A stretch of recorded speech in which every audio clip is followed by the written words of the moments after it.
those shoes just yet, so we'll see if they can pick up some more momentum as we move towards TI this year. Yeah, CTY is good. He's Yeah. generally just been like he's had that hype a couple of years ago, and then he's just been consistently good throughout. Again, no real major showings because I don't know something about him and the teams that he's on. Like I never hear anything about him being like a cancerous player or whatever. But for Yeah. some reason, he never really closed out with the punch, and he actually has the mechanical skill, I believe, to get to that tier 1 scene like consistently. So whatever happens in the Chinese scene. NEWBEE going with the opening that they were facing against earlier with the tiny Rasta. I mean, Yeah. pretty strong combo. Yeah, this is like I mean, not exactly sure where this tiny is going to be played, but if this is the safe lane for NEWBEE, I can't really imagine too many offlaners that get anything against this setup. They're both very, very strong laning heroes. And I think the other thing is that for NEWBEE, if they wanted to here, you can run the tiny in the off lane, and then they can set up some kind of dual off lane, which could even have the Shadow Shaman as part of it, and that would also be fairly scary. I like EHOME's answer. They've got the Earth Spirit, should be able to rotate around a little bit. Their mid lane, by the same token, is looking pretty scary, right? You get rolled in on by Earth Spirit, maybe you get kicked back towards the Death Prophet, and you're in some trouble at that point. Mm-hmm. The DP also is a very solid first pick as well as a great response pick to Tiny. Of course, you have the Spirit Siphon, really good against the Tiny. He's a melee hero with a lot of HP. The Rasta is just kind of a stable pick that doesn't show too much. It's a little more vulnerable in the laning stages, but I mean, who cares about what your support is when you have a tiny core, right? He's just going to be the ultimate factor in the lane that he goes in. It does look like EHOME's read right now is that maybe the Tiny is going to be played 1 or 2. They do ban out the Bat Rider, so maybe thinking that there's still the possibility that we see a KP hero. Actually, quite a lot of hate on some KP heroes here. I mean, the Naga Siren isn't just a KP hero for NEWBEE, but we saw that in the previous series. We got the Puck being banned out. We got the Bat Rider being banned.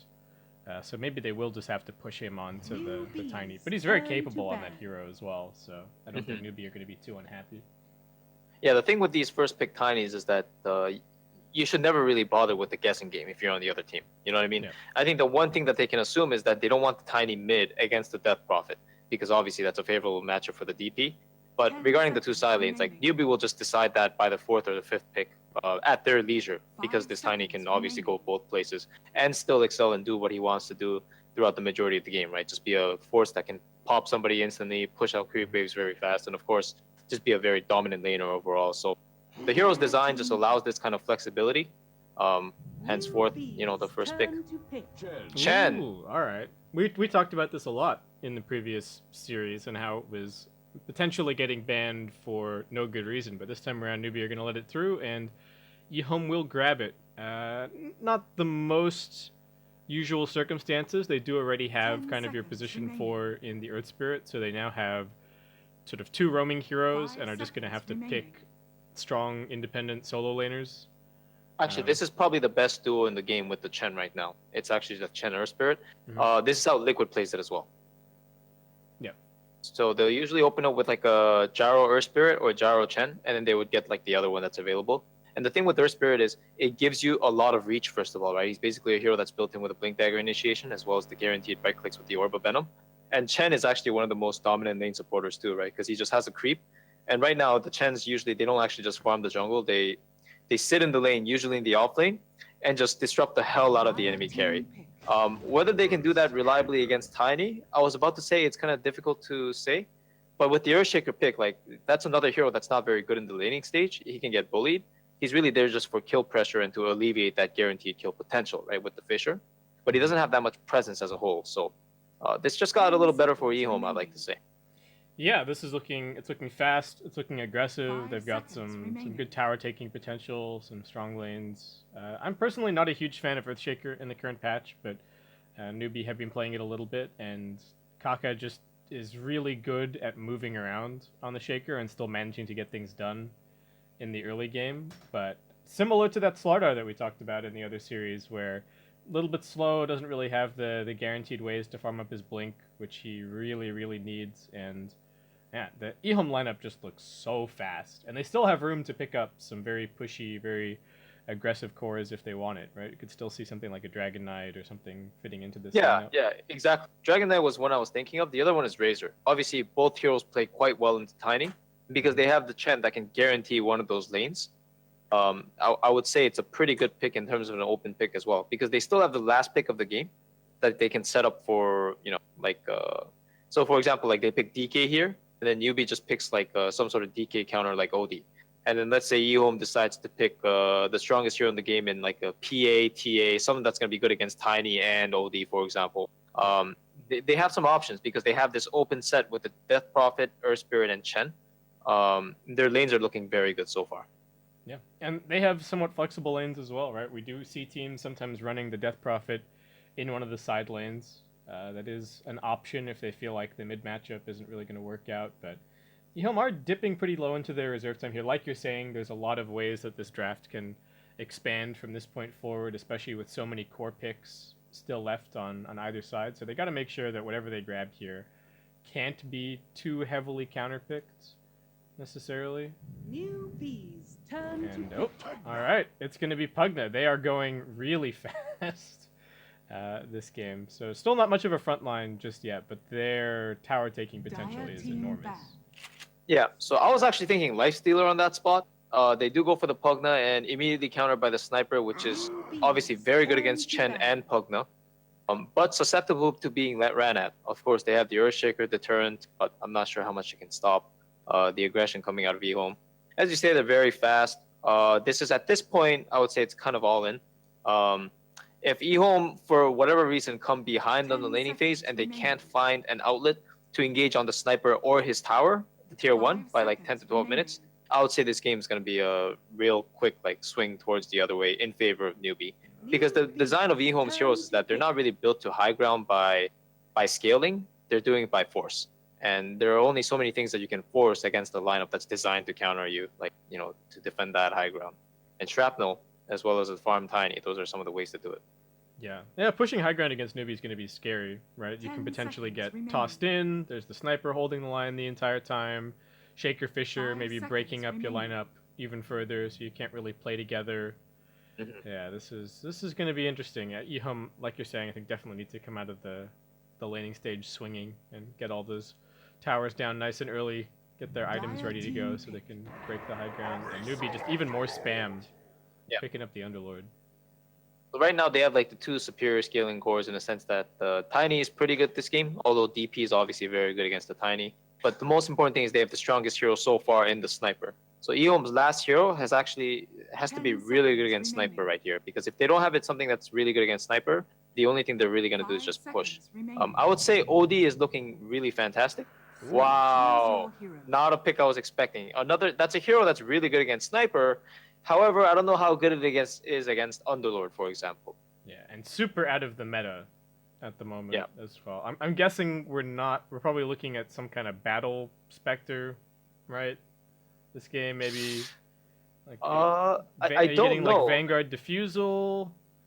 I don't know. If you have a really good start and you get all the tier 1s, maybe a Radiance is still an option, but yeah, at the very least, I would expect him to go something like the phase into drums, just to get the stats buffer, get some mana regen so you can spam out the dagger more, get your farm in, of course. There are some variations. Some people, like Eternal Envy, for example, he would go the Hood of Defiance. Some people just go Aquila straight into Radiance. Some people just like to do the stats, as you said, with the SNY diffusal kind of thing. Yeah. There again, like a lot of options, but it really comes down to like the laning phase. I think if they can find a way to really bully the Underlord, which I'm not sure if a Spectre can do reliably, then maybe it's good. But only time will tell with this one. Yeah, we'll have to see. It is sort of one of your classic Sniper counters. Sort of find him and kill him off. I feel like there are sort of two Sniper builds, and I think maybe the Spectre is gonna force the situation here a little bit. There's the plan on never getting caught Sniper, which is where you're just building up damage. You kind of take maybe you buy some phase, you get a Maelstrom, you're just sitting back and you're relying on never getting caught. If you get caught once, you're dead. And then you also see kind of I would call it the no one school of Sniper, where you buy treads and you actually tank up and you get your BKB, and then if they go on you in a fight, well, you just pop BKB and you right-click them. So I think Sniper can kind of play against Spectre in the right situation, but there's lots of different things that could happen for both of these two heroes with their builds and how they interact in this game. So it should be really interesting to see. Yeah, I'll be honest. Like just straight up, like head to head, the Spectre is very good at isolating sniper. Because 30 also seconds keep in to mind, go. like this hero is always going to be alone just due to his nature of like long range and stuff like that. And Death State's just going to shred him up. But at the same time, there is some good supporting cast on NEWBEE, right? It's not like the Underlord's going to have some items. Tiny's going to be able to blink in and toss targets. There's a lot of things that the Spectre will have to watch out for. It's not just simple hunt, click, dead sniper. So we'll see how the Chen plays out here. They're actually doing the aggro dueling with the Chen, which is pretty much how every carry plus Chen is played right now. Again, like Spectre being that carry, I've never seen this before in the offlane with the Chen. Yeah, it'll be really interesting. EHOME will have to have a lot of attention on this lane, right? They can't really afford to leave the Spectre alone at all. So it'll be interesting to see how this plays out. Yeah. The other thing is now because of this Pugna pick versus the Underlord, they're gonna have this matchup 1v1, and I feel like Underlord is gonna destroy this matchup with his superior base damage. He's gonna get the trophy aura, and then he's gonna just have like 40 damage on the Pugna. Yeah, I'm interested to see how it goes because past the laning phase, I feel like Pugna is decent against the Underlord, right? You got good magical burst, but the laning stage, it definitely is. solo Underlord, very scary. Earth Spirit, we're gonna trade some hits here. He's gonna be sent back by the Chen, doing everything that he can just to get some damage out. But bottom lane's already getting shoved in towards the tower. This is kind of the beauty of the Tiny. Well, also, they've sent those creeps back nonstop, so they're stuck under their tower. Yeah. The reason why the carries like to play is entirely because of this ability. Like he just sends these creeps back, and the carry always gets like a 2 guaranteed creep wave, and then you can kind of deal with it afterwards by bringing a creep into the lane and harassing them. It's really nice that Chen kind of has a way to delay things a little bit until he can actually get his first creep. Death Prophet's under the tower here. SCCC just giving him the headshot procs, but taking some damage. He can't really afford to auto-attack him, though, otherwise he's going to aggro the tower. I don't even know if that really worked out that well for the Death Prophet in that situation. No, he's gonna be pressed to go back here with low HP. And does he have a solve coming on the core? He has tangles. That play was not worth it at all. I don't know. He didn't do anything to the sniper there. Actually, he did. The sniper missed a lot of CS under the tower. I just realized. But I'm not sure if that's a product of that play. Yeah, I think it was partially. The creep wave built up a little bit, though, so I think he was mostly CSing after the Death Prophet was already gone. HYM's lurking around mid lane. Kaka's keeping tabs on him. He got run at a little bit earlier by the Hellbear Smasher, which is actually going to get brought down here. Fizz securing that last hit for himself and Innocence. A little bit unlucky. Finds the Centaur now. Up top, KP getting decrept somewhat, but like you're saying, doing just fine in terms of the CS. 2 points in the Atrophy Aura, actually early on for him. Yeah, why not? He's gonna start taking over this lane. I really don't think Pugna is one of the heroes that can stand against the Underlord and shove him out. In the meantime, at mid, if you notice SCC's skill build, he's going the anti-Death Prophet build. Yeah, 2 points up in the take game, hanging back. Death Prophet's doing her best to kind of keep draining health and keep the pressure on, but. And is putting quite a lot of pressure on SCCC's CS so far. Yep.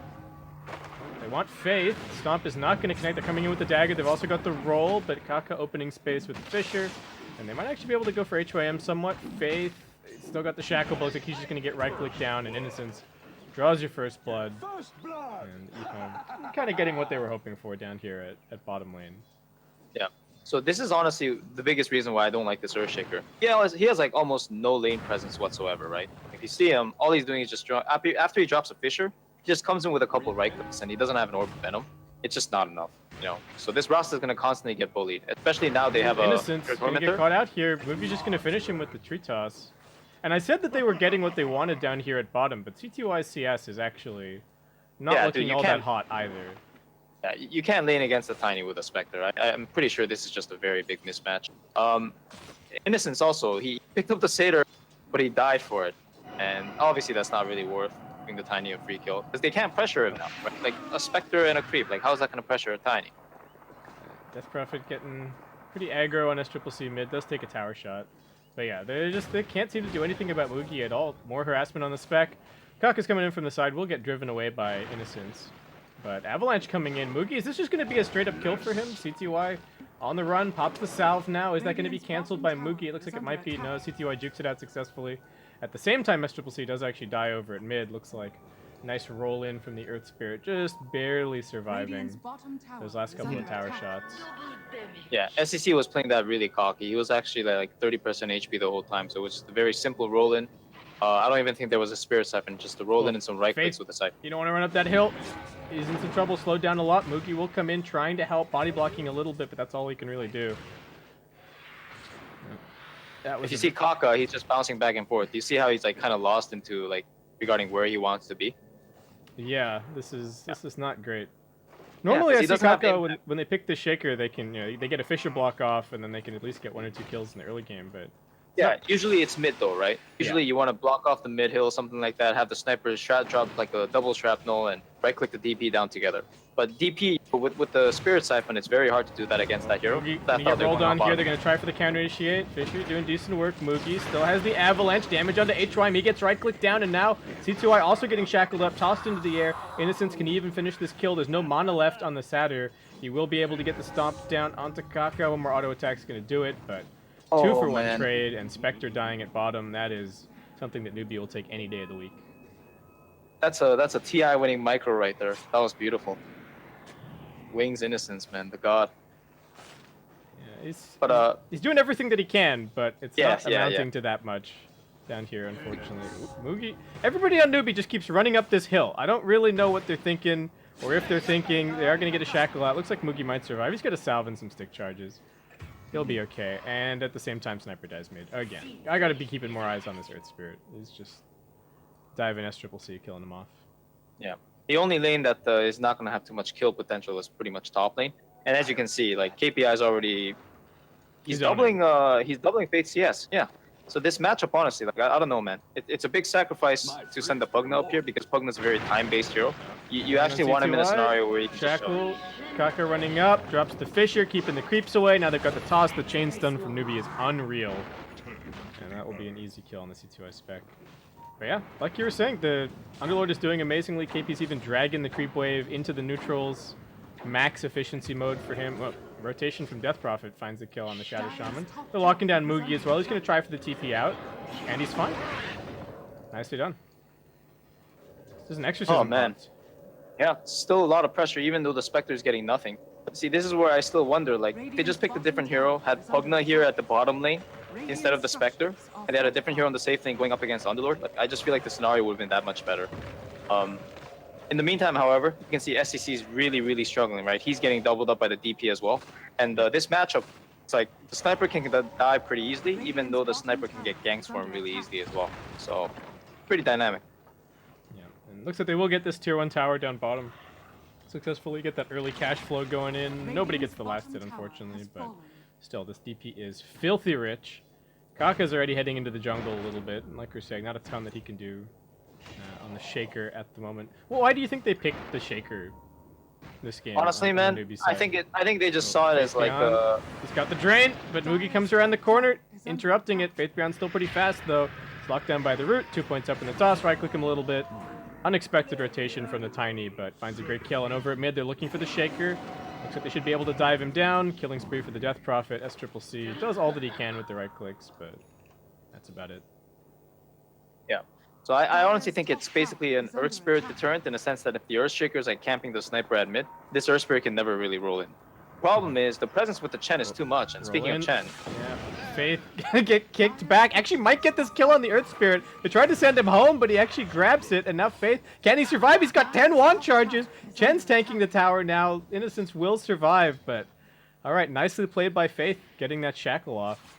Finds him a kill. they screwed that up. Yeah, they messed that up because what him should have done is he should just dropped the rock and kicked him to stun. Yeah, But exactly. instead, he kicked him back and didn't interrupt the channeling on the shackle. So that was a silly play, or rather, it ended up looking silly. Okay, chilling out up here at top. They want this Faith Beyond kill, but Earth Spirits come TP'd in, not on the right side of the Fisher. And Moogie just gonna retreat. Yeah, do you see his skill build? He's maxed the, well, mostly maxed the Tristas this game. Exactly. My brothers, this is the way. So good. Maxing tree toss is so good. Increases your farm by a lot, right? Yeah, and of laning course, it's presence. like, yeah, exactly. Like, this hero is picked for that laning presence. So why not just double down on it and then get that exponential amount of EXP and farm, eventually you're gonna still have the avalanche toss combo anyway from your laning advantage. Right? You're gonna be able to kill heroes, have like a level or two advantage. Plus, it still does similar amounts of damage in lane pressure as well. Like, you get more damage out of the toss. You can use it more, so chances are you're gonna be harassing more. There's a lot of pluses to doing this build.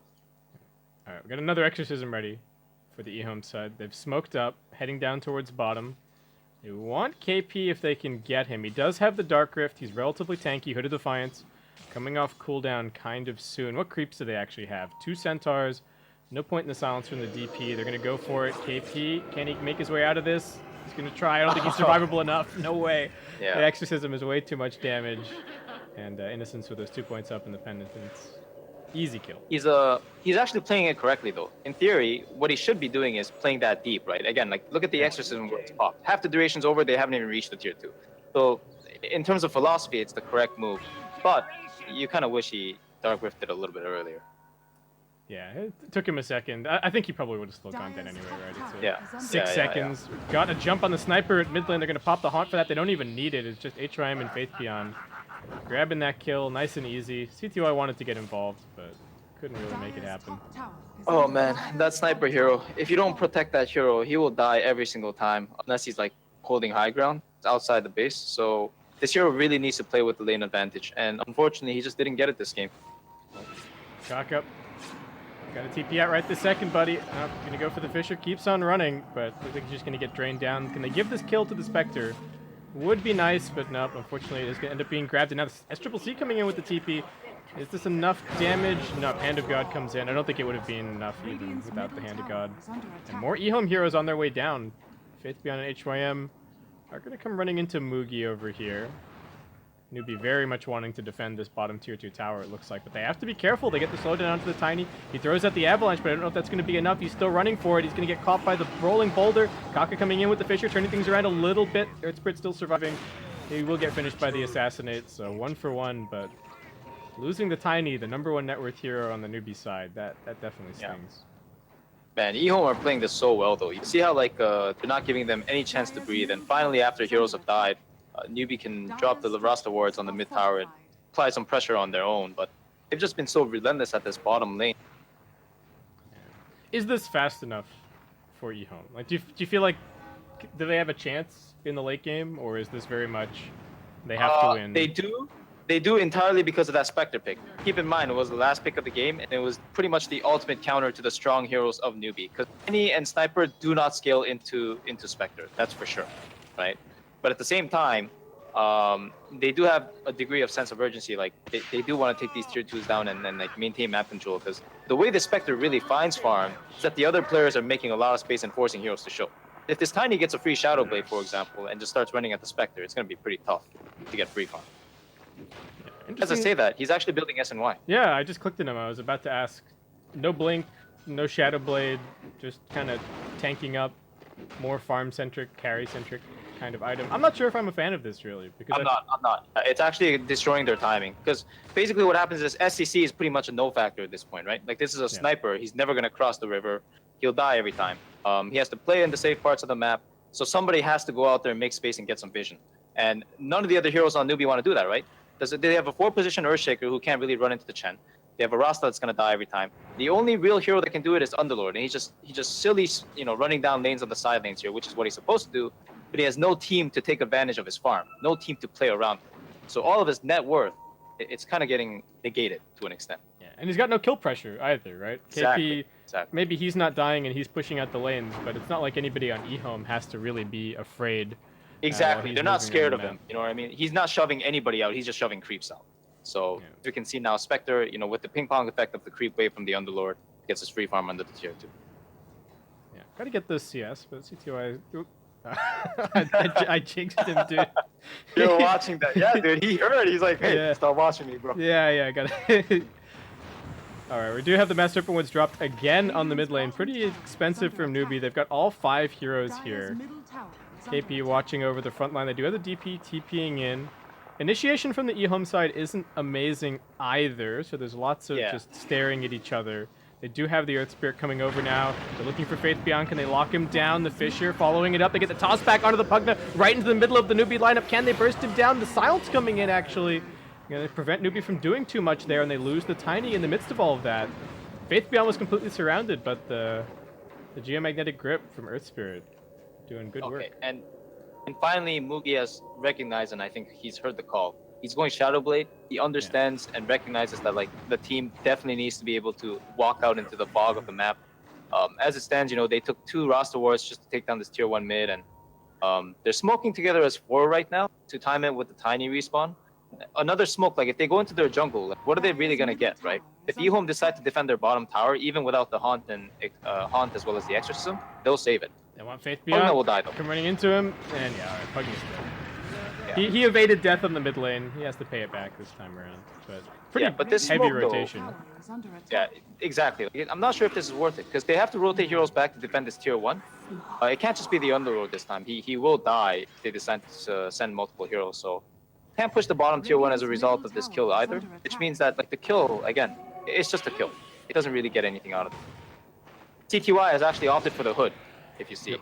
So. Well, NEWBEE in some trouble. Does have the Shadow Amulet, and that's going to be all that he needs to survive this time around. Cores are not carrying detection, at least not yet, but they know what his plan is at this point, so probably start seeing some sentries and some dust being picked up over on the EHOME side. NEWBEE, I mean, even though they don't necessarily have the heroes for it, they're still looking to be somewhat aggressive. They come and get some wards down, and they actually head into the Roshan pit. This is a good play. I'm a really big fan of this because they recognize that Haunt as well as Exorcism are still down, and this is just the abusing of the timings. Yeah, this is probably unexpected for EHOME, right? Yeah, very good. We'll be able to get this Aegis up on... Who do you like it more on here, Mugi or SCC? I guess Mugi. I like it right? on Mugi. I think SCC is pretty useless with it. Yeah. If he dies with it once, he's going to die with it again. He's going to die again, right? Yeah, because they're going to be on top of him, right? Yeah. And chances are, if he dies, like during the duration that he's down for 5 seconds, Mugi or some of the other supporting cast will die, and there's no more fight to be had. There's so much AoE on the side of EHOME.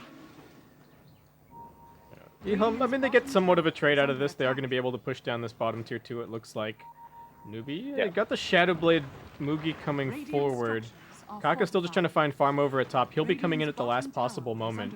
Now TPing in onto the tier 3, but looks like the catapult and the creeps will be able to finish this one. Faith looking for the lockdown onto Innocence. Needs to be careful. HYM hits him with the Boulder Smash, but EHOME, content that they've gotten the objective, they are just going to back themselves away and know that this is more farm for their Spectre to be...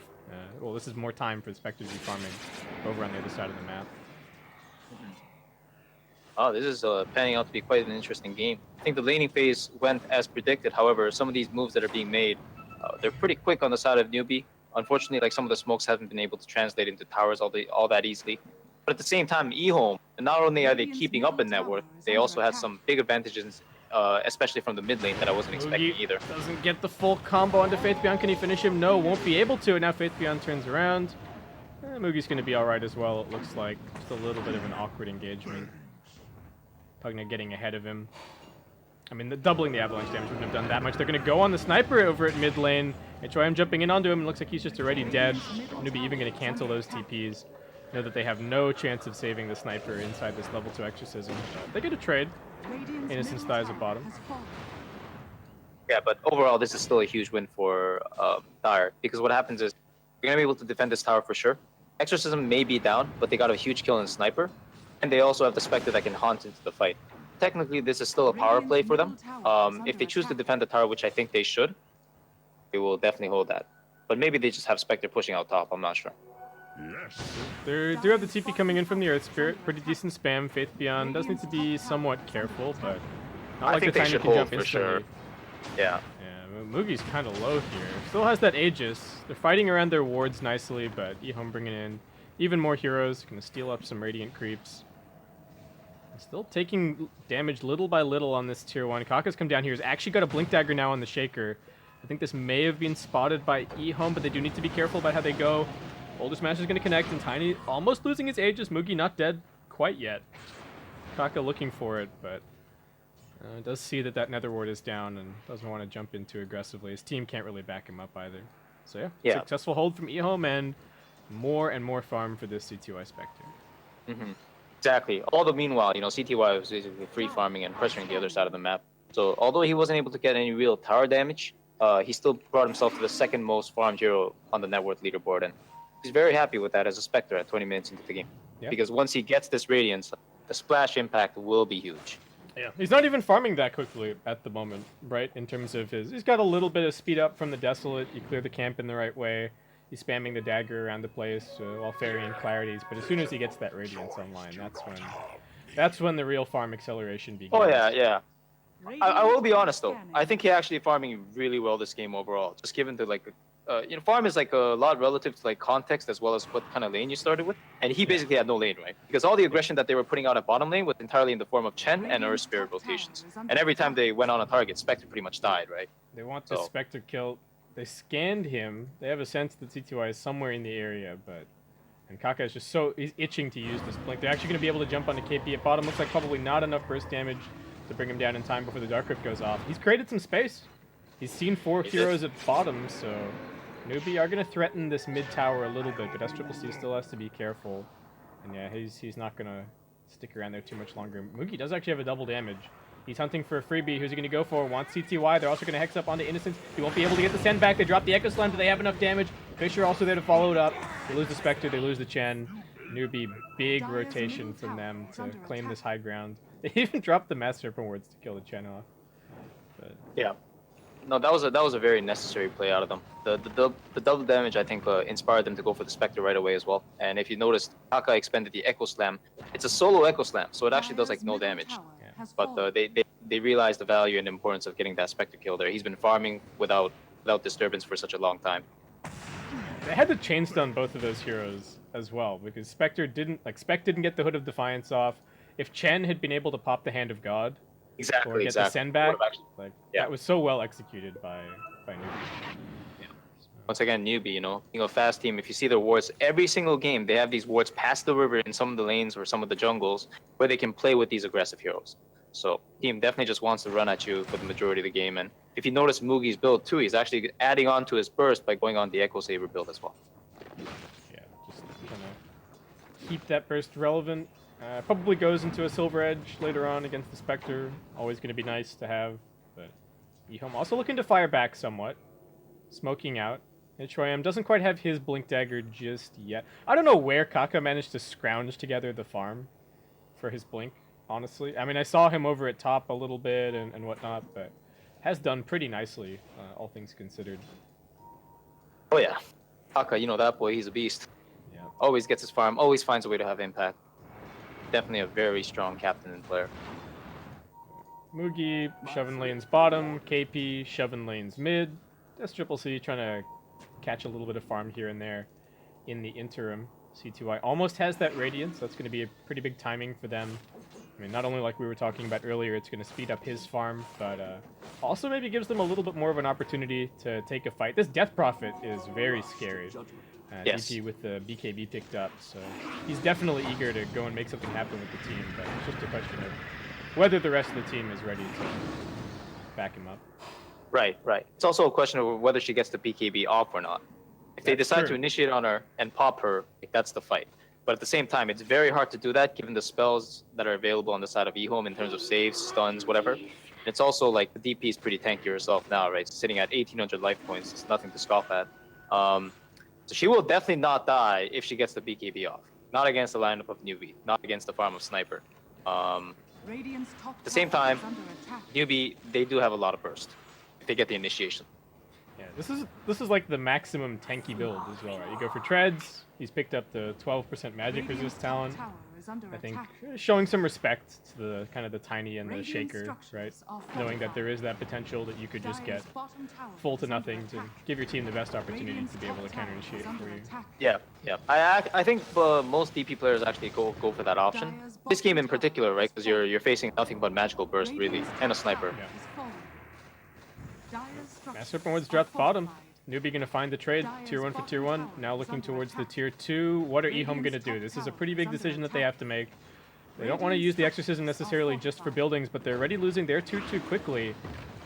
What is the play gonna end up being? Moogie spotting out CTY over at mid. He's almost got his Radiance, just needs a couple more CS. They're still pushing up top. Kaka comes jumping in here. Actually going to get caught by the Yules, not blinking far enough back. KP will he be able to save him? They've got the Glimmer Cape. Exorcism now going to get popped along with the BKB, but NEWBEE, if they only lose Kaka for that, it might be alright. He drops the Echo Slam down. He's actually being saved by the Decrepify. The Exorcism not doing any damage. And now the Death Prophet out of the BKB might actually be in a little bit of trouble. They do have that Haunt ready to go, though, and that's what EHOME kind of playing around, hoping to bait NEWBEE outside of the base, and Faith actually gonna come forward, but maybe it's a bait the other way. Mugi trying to burst the DP. She does manage to get the Yules off. Exorcism's gonna be coming back soon. That'll heal her back up, and now the Tiny's in trouble. Nice two-man boulder smash from HOM, along with the silence. Spectre comes in to clean up, and EHOME got exactly what they wanted. We'll get those kills, though. At the very least, NEWBEE managing to hold their high ground. That was awkward. Yeah, this is more in hindsight as well, but the more I think about it, the more I realize the Spectre pick's actually godly. Because what happens is NEWBEE's lineup, especially with the, I mainly blame the Earthshaker pick. I really don't think the hero was good here, but what happens is they were so focused on defending this high ground that they alleviated a lot of their potential pressure. And Mugi had a pretty good start, but it wasn't good enough because he was, one, unable to hold this tower, and two, as a result, had to rotate. And when your Tiny starts rotating instead of getting free farm, his Shadow Blade gets delayed by 2, 3, 4 minutes, which that was the case here after a couple deaths. And all of a sudden, you miss a lot of timings to salvage your mid laner's game. And I think that's exactly what happened. So with the Sniper, he's adding on to a BKB to his repertoire. That's merely going to delay the inevitable, in my opinion. Because he's not the hero that's going to walk out into the fog and pressure this Spectre for farm, right? He's still going to be that hero that's sitting back, waiting for the Spectre to engage and possibly kill a teammate or two of his with the Haunt Radiance. So this is scary for NEWBEE. Yeah. Doing everything that they can to keep themselves in the game, keep on getting farm. They are going to be going for the Roshan again. Their high ground is still very strong, like we've been saying. That's really what they prioritize in this draft, though whether they're going to be able to deal with a 6-slotted Spectre is kind of now the question. They do give the Aegis over to the Tiny. They got a cheese for the Sniper. So I don't know. I guess we have to start sizing up some of the other late game factors for NEWBEE. The Shadow Shaman is actually a pretty monstrous hero once you get late enough, but I mean he is position 5, so it's gonna take Faith a while. It's gonna be hard. Oh, they're jumping in here in the mid lane, double stun. SCC gonna pop that BKB, turns around. They do get the Pit of Malice out onto a couple. Earth Spirit taking big damage. Death Prophet just gonna pop everything that she's got and run after Kaka, prevent him from doing any damage in this fight. Gonna Yules him up, but the DP spending a lot of time just for the Shaker kill. He's gonna try for the TP out. I don't know if it's gonna be in time. He gets bursted. They lose both supports. Everybody on EHOME now arriving to the fight. And they should now be able to continue pushing down this mid lane a little bit, though Exorcism runs out once again.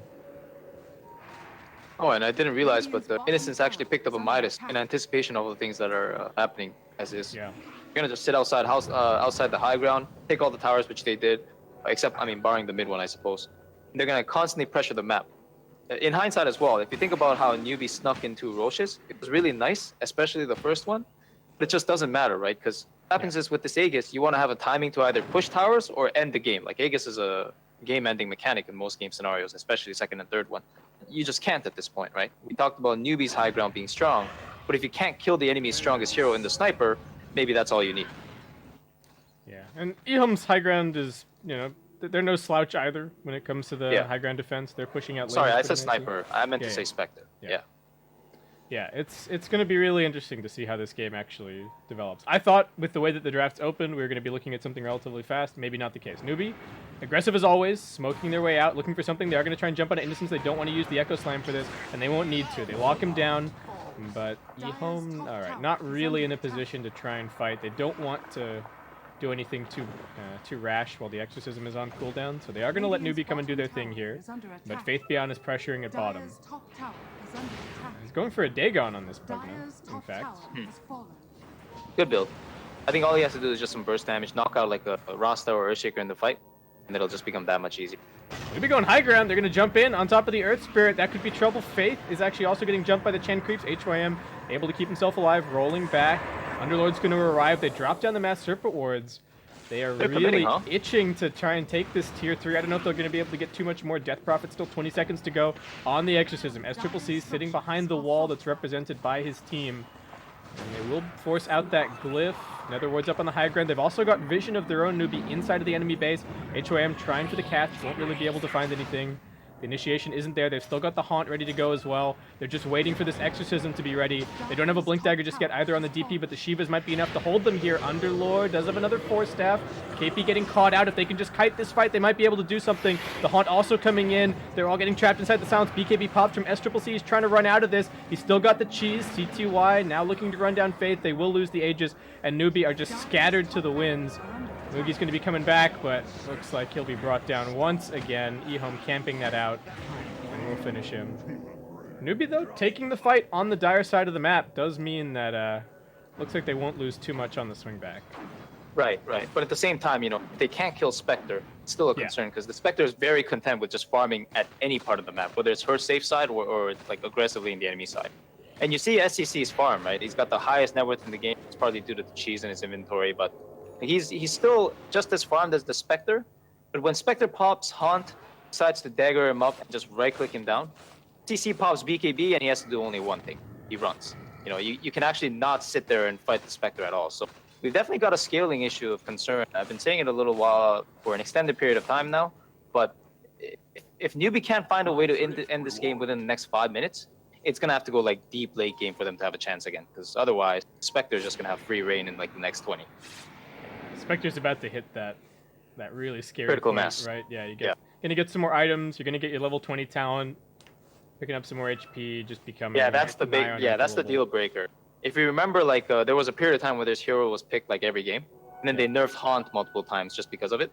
It was because of the introduction of this talent, like these talents. Her talents are so good. Yeah. Oh, and back when it Eternal was Envy. plus HP and then plus strength as well. Oh my god. Yes, yes. You just had an ungodly like 4k hit points. Spectre just couldn't do anything about it. Yeah. Radiance, and then the game is just over once Spectre gets a couple more levels. We got Eternal Envy Spectre here, though. He's got the bottle passed on to him from Faith Beyond. Everybody does this now. You know, they bottle up the nice big NEWBEE runes. up onto the high ground. They've disabled the backdoor protection through mid. Exorcism still on cooldown for 20 seconds. They want this Rax. They're getting a little bit desperate. SCCC now arriving as well. The glyph on cooldown for now. NEWBEE, they want this lane so badly. SCCC's focusing on it, and they won't be able to stop him.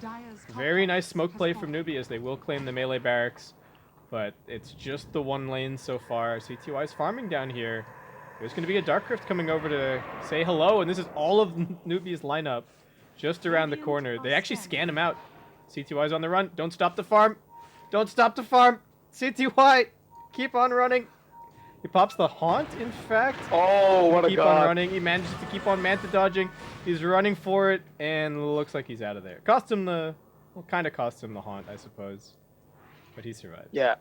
I'll be honest, EHOME are playing this a little too safe. They don't have to be this dodgy. Like, even the top fight, even though they didn't have Exorcism, this DP can literally BKB run in for Shivas, just get some presence in the fight. As soon as NEWBEE starts scattering, you can actually haunt in with the Spectre and kill 2 heroes with that double damage. I'm honestly a little shocked that they didn't go for it, but at the same time, like, that Rax doesn't matter, right? Again, NEWBEE's biggest issue right now is whether they can end the game in the next 5 minutes against this EHOME team or not. So do you think the mantra at the moment for EHOME is that they just feel like they win late game, and so they're not feeling that rushed to do anything? Like they don't want to take any risky fights because they feel like, all right, our Spectre is kind of a guaranteed win. Yeah, more than winning late game, I would say they're just waiting for Roshan. Because what happens is when Rosh spawns, they're gonna fight for it. It's either EHOME walking in, NEWBEE walking in, or both teams fighting for it. And I think EHOME will vastly come out ahead on that exchange. Yeah, the third Rosh is way too valuable for them. Yeah.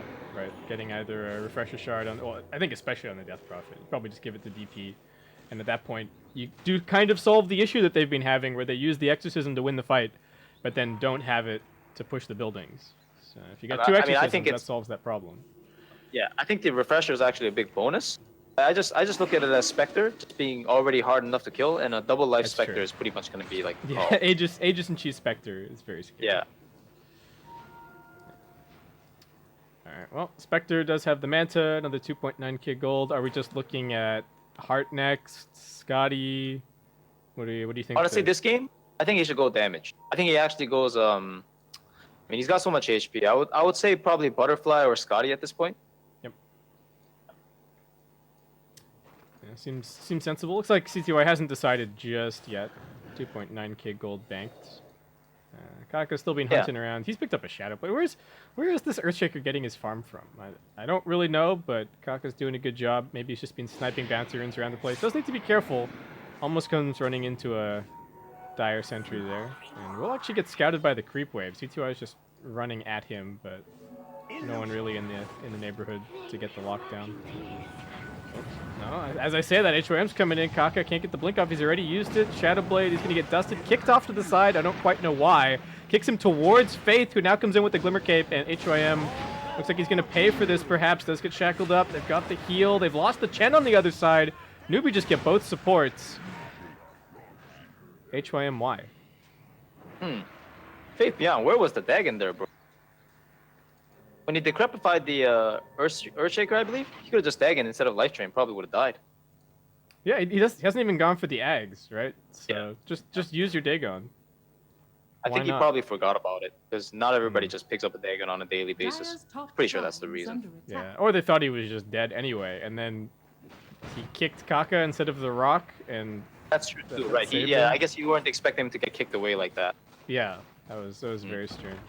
I guess just a misclick, but at the same time, you don't have to click anywhere. You don't have to click anywhere near the enemy hero, right? To boulder smash. So I don't really know. Faith's just dropping Mass Serpent Wards to kill shrines. Why not secure some more map control? NEWBEE actually continuing to shove EHOME kind of back towards their base, and EHOME scratching their heads somewhat about how they're gonna lead off these fights. They do now have a blink on the Death Prophet, which I think has been a missing ingredient for them for a little bit. Yes, it's a pretty critical item. You just want to get on top or in the middle of the fray, just sap up as many heroes as you can. Just be a presence. Once again, like this game, DP is not the main carry, the Spectre is. So you just want to give spacing and vision, provide presence. This is the Roshan that you wanted them to contest, but I can't believe this. NEWBEE just gonna get it for free. Are EHOME just giving NEWBEE too much respect? They're giving them too much room to work with? I think so, man. Like, actually just don't understand, because this sniper is still at that point where if the Spectre haunts in and mantas, the sniper will just have to run through the entire duration of the BKB. And you know what? Spectre's also going for a heart. So there's a lot of, I can already sense a lot of fear, a lot of hesitation and reluctance playing into this lineup of newbies. Like they actually just gave up a ton to let NEWBEE crawl back into this game. Yeah. Wow, I can't believe it. Like I said, NEWBEE had about 5 minutes from that window where they started just pushing top relentlessly. It was pretty good.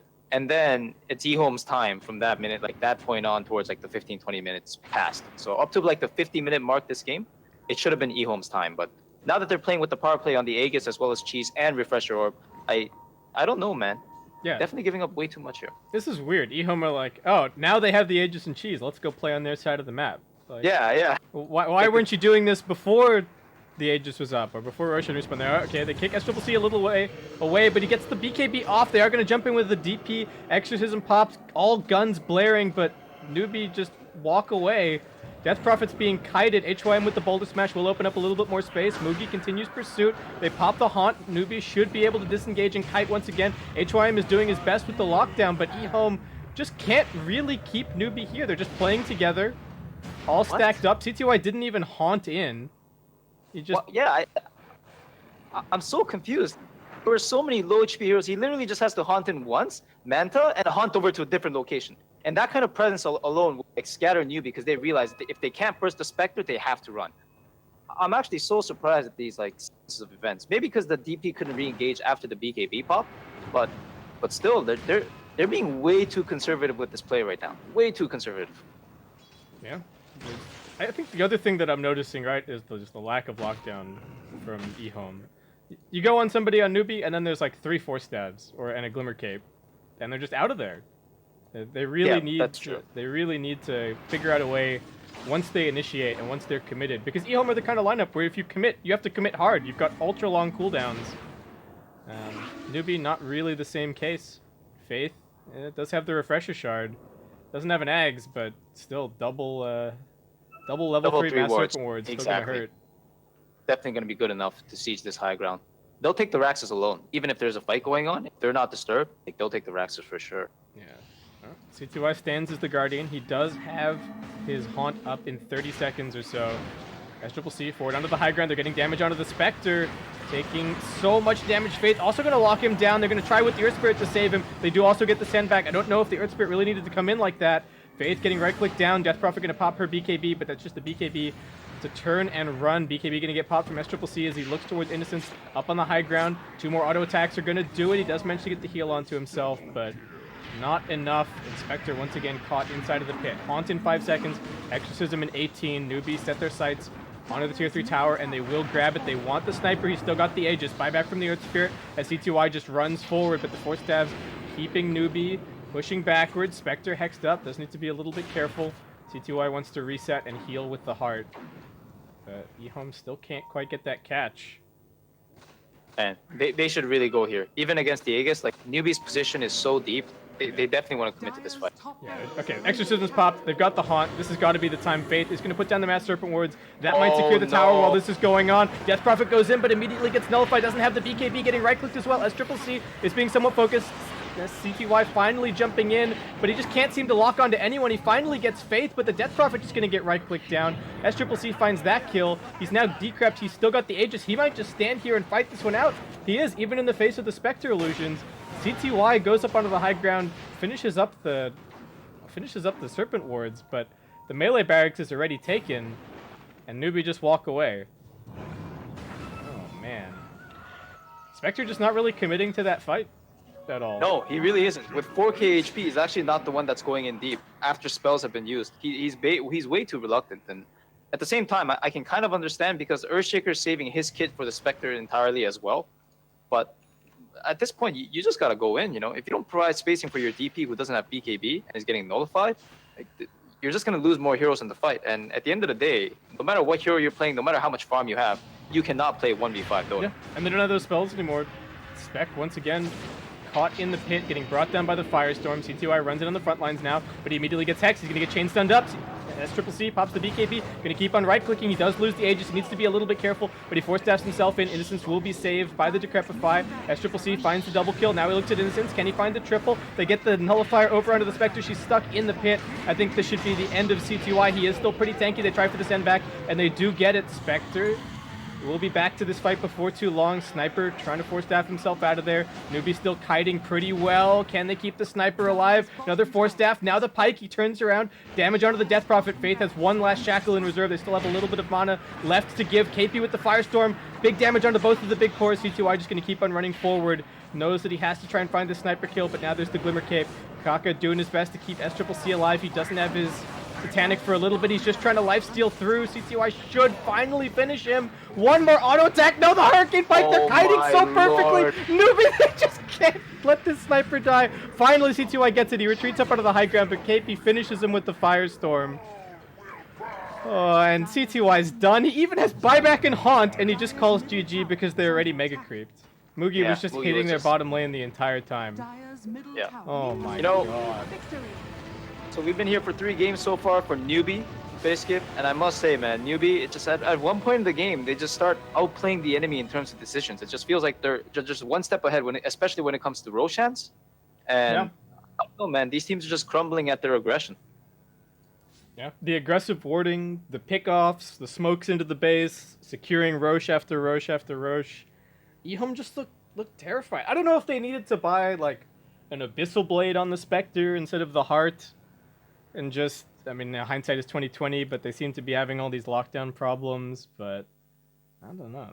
The kiting from NEWBEE and the lack of lockdown from the EHOME side. I feel like we didn't even really see the impact of the Pugna that much. Right? He did plenty of damage, but kind of lost the lane, and then they didn't really utilize his strengths all that much through the mid game. It to me almost looked like EHOME just weren't quite even sure how their lineup matched up against NEWBEE's. And NEWBEE were just like, these are a bunch of heroes that we know how to play. We know how strong we are. And EHOME still just like looked a little bit lost, to be honest. Definitely very surprised at the outcome here. And they had all the pieces to take over the game much faster. They should have been the ones that got Roshan with the Spectre as well as the Chen. But instead, they lost map control little by little. As soon as the Shadow Blade came in and suddenly a couple smokes here and there from NEWBEE, you know, picking up a lot of kills, picking up a lot of towers, especially that bottom lane. Again, too much reluctance and hesitation on using their spells, I believe. They could have taken a lot more fights with the Spectre as well as the Death Prophet. That's how I feel.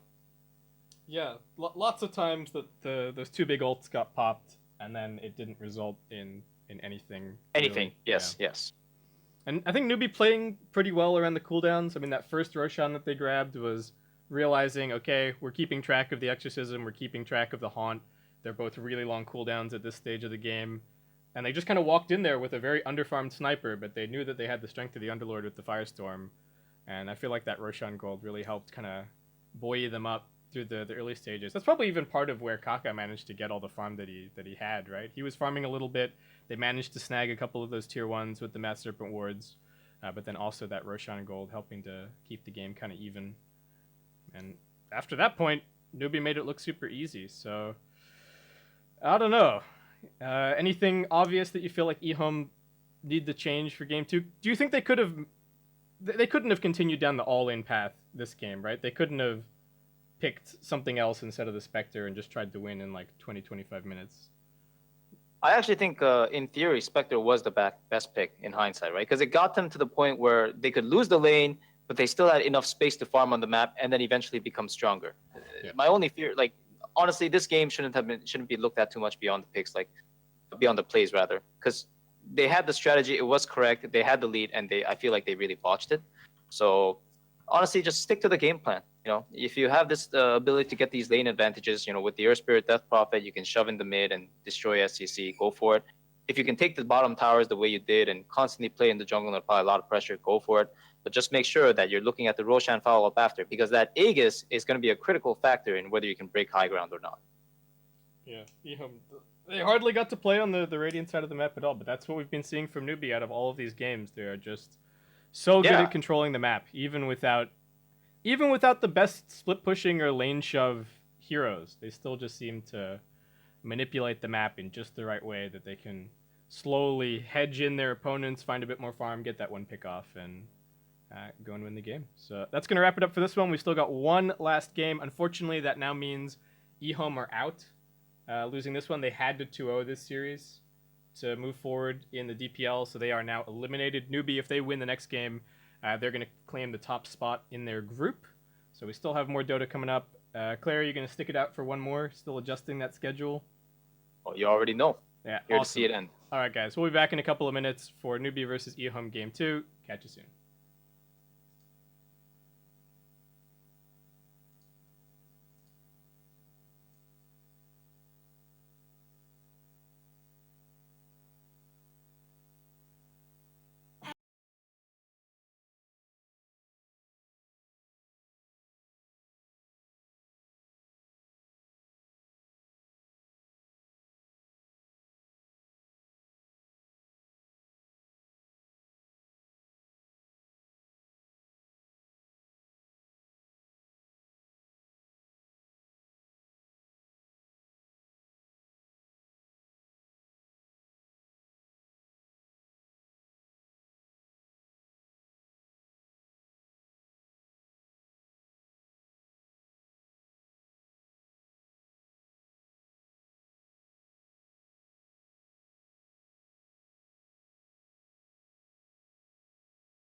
All right, everyone, we're back for our last game of the day. It's DPL.Top Season 5 or Season 1 2018. It's Group B, EHOME versus NEWBEE, and unfortunately, as we load into Game 2, we are going to find EHOME currently eliminated from DPL. NEWBEE, I misspoke. They can't take the #1 spot in the group. If they win this game, they'll be tied with IG Vitality at 7 points, but IG Vitality 2-0'd them in the head-to-head, so NEWBEE would end up being second overall, but still good, moves them forward in the bracket.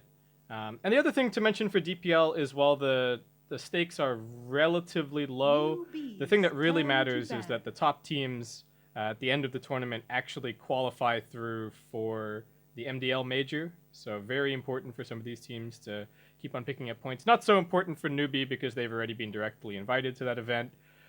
But still, the point stands for all of the other teams as we move forward into the playoffs after the group stages wrap up. I'm Baseskip, great to be casting for you guys today, and joining me once again is Clairvoyance. Claire, how you doing? Doing well. Nice. Something you said piqued my interest. So there's no stakes here for NEWBEE, or what's going on?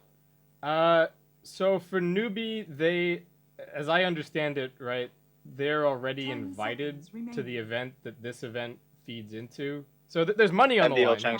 Yep. Yeah. Okay. There's money on the line. But it matters. This game matters for them in terms of their spot in the next round in the playoffs because the group is seeded into the next round. It's like a little bit bubble race-esque. So they're playing for seeding. Yeah. They're playing for seeding. Yeah. And EHOME's playing for fun. They're playing for pride. Claire. you playing for fun. You don't get 2-0'd. You want to show. No, of course not. Yeah, of course not. I mean, they're playing against NEWBEE. This is definitely some great practice, and I'm sure they're gonna pull out all the strats here.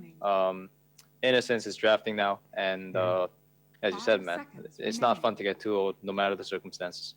Yeah, they're playing for morale as well, I guess is the big thing, especially after that previous game. All right, so we got the Death Prophet as the opener. Windrunner. Why? All right, they're playing for fun. GG. Yeah.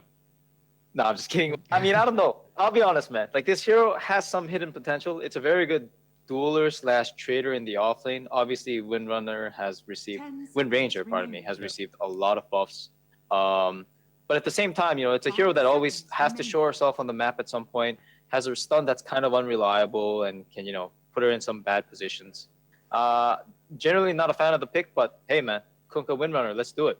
Yeah. If you want this hero, though, why take it now? That to me is the big thing, right? Windranger isn't even on the radar. Nobody is thinking to themselves Basically, come on, man. Come on, bro. You don't know that. You don't know if CTY gave them the business with a sick Windrunner mid 3 games in a row during scrim. Yeah, maybe that's what this is about. CTY's like, I can win this 1v1. I can dumpster SCCC with my Windranger with his Death Prophet. But this is where the spanner gets thrown in the works a little bit because NEWBEE are just going to pick up the Earth Spirit. We saw this in the previous game. Very potent combination. Killed the sniper a whole bunch. SCCC had not such a fun time, and I imagine that NEWBEE are looking to dole out a little bit of that punishment themselves this game. Yeah, they actually steal picks a lot. Even in the VG Thunder game, right? We saw the tiny roster that they won against, but they kind of almost lost to, I would like to say. And they just picked it up last game. They're just trying these picks out, and honestly, it's as you said before, right? This is a field of experience and experimentation for them, going into DAC, I believe. Mm-hmm. Yeah, everybody wants to. If you can figure something out and be one step ahead of the meta, that's the dream for every Dota team, right? Yes. You can attest to that. Being a coach, it's not good enough to try and perfect what the current meta is because by the time you get to that point, somebody will have already beat it. On. Yes, exactly. Yeah. Every single game counts in that regard, especially with tournaments. You don't have time to think too much about things. So what people do is they think in a vacuum or they react based on what they see and what wins. So it's always very critical to have that ability to assess and discern what's really important, but more importantly, just to adapt. Like if they pick this Death Prophet Earth Spirit opening, like for NEWBEE this game, how I would think about it is like, look, they just gave us the business in the middle line last game. Let's pick this set of heroes and see what's going to happen, how they would respond in kind. Now, the only problem is, in terms of a learning perspective, Windrunner and Kunkka are not the best heroes against this double silence, double slow stun lineup in NEWBEE. So I'm not sure how much they will quote unquote learn, but at the very least, they're going to be experimenting with the lineup that they almost, they had some issues with. Yeah, I theoretically like the Kunkka against the Death Prof, right? You get some lockdown, you got some burst, but at the same time, she's a fairly tanky hero. She's going to buy a Yules. Yeah, well, that's the big thing, right? It's like one, DP is a natural Yules buyer, and two, the only thing that interrupts a Kunkka's 1,000 cast range combo is a silence from a long distance, and then DP has that as well.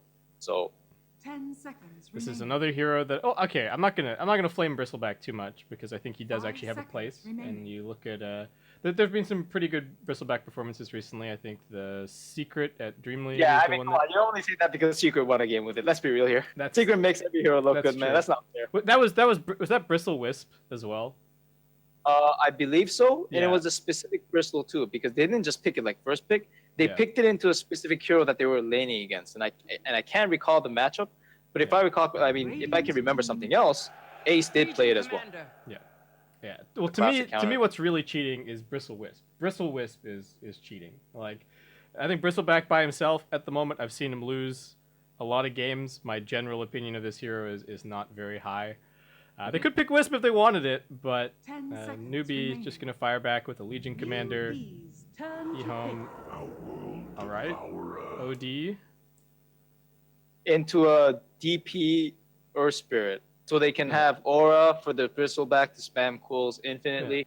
I mean, you got the Imprison against the duel. It's good against LC. Yes, it's good against LC. I've heard people talk favorably about this matchup against Death Prophet. Sure, the silence is annoying, but at least you're pretty bursty, right? I mean, honestly, the laning phase is not good for OD at all. Because OD, how he wants to play is he wants to get this orb, and he wants just to like right click and zone you out. Most bad matchups for OD traditionally, like you can find a way to win with that orb and some good lane positioning, like against Sniper and Shadow Fiend comes to mind. But against DP, like she always has the superior range, superior damage, superior animation, and she has the silence as the game goes on. So I'm really not a fan of this OD pick. But I'm not a fan of like most of this draft, man. I don't know. They're just picking Windrunner, Bristleback third, OD fourth. Like, I don't know, man. Yeah, this is weird. I like this for NEWBEE. Some stuff. Warlock's been trending a little bit recently. Teams have been liking him a little bit more. We're in a fairly heavy teamfight meta, so it makes sense that Warlock's coming in a little bit. Potential really good dual lane synergy with the Legion Commander if they want to contest that lane. I think Legion Commander, if you're going to run it off lane, have to run the dual lane. Have to be able to contest. Earth Spirit Warlock is kind of an old school China combo as well, right? There's so much damage between the Fatal Bonds and the Magnetize. I think this makes a lot of sense. You know who picks this combo really often? Two teams pick this combo very often. OG actually first picked this very often. They actually pick like Earth Spirit Warlock very frequently. Another team that does this is Fnatic. They first pick the Warlock and they pick like the Earth Spirit or Clockwork. And honestly, as you said, it's just a team fight monster in this hero, right? Like you receive a multiple set of nerfs on like mana cost and stuff like that. But at the end of the day, he's still a stable support in the safe lane that'll heal up your carry and make it very hard to kill him. And you'll also scale into a big team fight monster that counters a lot of big abilities. Like one that comes to mind is the Enigma Black Hole. You can never really use it against the Warlock, right? Yeah, and you got Ravage on the stick. It's pretty good. Yep. It's hard to complain. So I like NEWBEE's lineup a lot so far. I mean, I'll be completely honest. This is a very massive outdraft in my opinion, entirely because EHOME's lineup can never teamfight NEWBEE. Like, if there's ever a point where NEWBEE decide to collapse their 5 heroes into any objectives of EHOME, and they will because they're NEWBEE, this is how they play, EHOME will have to scatter and run. Unless they get a 2-man shackle on some DP Warlock and they kill them before the Rock and Legion Commanders on the other side of the map or something. Like, I just don't see these scenarios ever being favorable for EHOME. They have to snowball every single lane to be able to come out ahead. Yeah. So could we maybe be looking at like a position 5 Wind Ranger here, and then they'll just pick a... I mean, what lane are we even looking at for the last pick? I guess maybe safe lane? I don't know, but Tiny... They picked Lone Druid there. I don't know, like Tiny hasn't been picked or banned, but I feel like if NEWBEE picked Tiny right there and then, I actually just don't know what EHOME do. They have like no lane pressure whatsoever. They're just gonna get shoved in. At the same time though, they have Lone Druid now. Lone Druid is not the best hero against OD because he can just Astral the Bear most of the time. But now that there's like the Helm of Dominator build and the ranged Lone Druid build coming in from Ace again. So, pretty good. Yeah, Wondred's been seeing quite a bit of popularity, right? Fnatic have been picking him like crazy, and a couple of other teams also getting in there. All right, we will see the Wisp in the end. It is going to be okay. It's a CTY Kunkka. We did see the who was he playing Mid against? one. Yeah, mid one Kunkka. Secret mid one. Yep. Was it against Empire? He played a few games. He played a one game against Fnatic as no, well. but specifically against the Death Prophet. Oh yes, the matchup. Yeah, pretty good. Yeah, it looked really good for the Kunkka. He's a pretty strong mid lane hero overall, being able to get the denies, lots and lots of harassment. So we'll see how this goes. I would imagine that they're not going to be leaving SCCC alone too much, and that's the one downside of the Kunkka is he is a very gankable hero. So gonna have to be wary of that Kaka Earth Spirit moving around. Yeah, it's like the DP will just hit him a lot, and if he gets too close, he'll just sap him for like 4 or 5 seconds, and it'll take a lot of damage. It's a nice move though overall because you do want the OD laning against the LC, although the OD can kind of be pressured, but they have probably the Windrunner sitting around, so it shouldn't be too bad. I think the Wisp last pick is the real flavor, the real treat to this lineup here. It's going to be very dependent on how well the Bristleback does in his lane. Prepare for battle. Yeah, this should help Bristle a lot, get that little bit of extra sustain, make him difficult to kill early on. I wish I knew what Innocence was asking here. Oh well, but yeah, this is a very strong dual lane. The Wisp is actually kind of a lane winning hero in his own right. Right, you can move around. You're constantly topping off all your heroes with bottle, and really tip some lane matchups one way or the other. Kaka gonna come rolling up onto the high ground here, straight into CTY. Trade a couple of hits. Earth Spirit not actually opting for the Orb of Venom at level 1. Kaka has himself a Blightstone. What do you make of that? I'm a little surprised myself not going for the orb. I feel like it's always better against Wisp as well. You just want to slow her down and keep hitting her so she can't bottle charge. But at the same time, I guess... Oh, I understand what's going on. Okay, so because Mugi has the Orb of Venom, they just didn't want to double up on it. I believe that's the theory. Yeah, it looks like it. Yeah, we do have an orb already on the Spirit Bear.